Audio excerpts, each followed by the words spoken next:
Notice निमटा दिया है। Corona अब आलमी सतह पर वबा नहीं रही। एडिशनल अटॉर्नी जनरल वबा खत्म हो गई है तो असखुद नोटिस भी निमटा देना चाहिए, ये कहना था जस्टिस एजाजुल एहसन का। और कोरोना से जो सबक हासिल हुए इन्हें मुस्तकबिल के लिए इस्तेमाल किया जाए, जस्टिस आयशा मलिक की जानिब से ये रिमार्क सामने आए हैं। तैयब बलोच हमारे नुमाइंदे हमारे साथ मौजूद हैं, उनसे कार्रवाई से मुतालिक जानते हैं। तैयब, क्या हुआ आज की समाअत में? जी, सुप्रीम कोर्ट ने कोरोना वबा से निपटने के लिए आज को नोटिस केस निपटा दिया। आलमी इदारे सेहत ने कोरोना को आलमी वबा डिक्लेयर करने से मुतल्लिक एमरजेंसी खत्म कर दी है, ये कहना था अदालत का।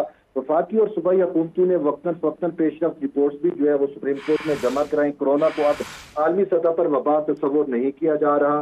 वफाकी हुकूमत वक्त इमरजेंसी का नोटिफिकेशन भी जारी करती रही। कोरोना वबा से निपटने के लिए हिफाजती इकदाम उठाए जाते रहे। कोरोना वबा को इमरजेंसी जाहिर करने का आखिरी नोटिफिकेशन 30 सितंबर 2022 को जो वो जारी हुआ। कोरोना वबा से मुतल्लिक को नोटिस केस और दीगर तमाम दरखास्तें निपटाई जाती हैं।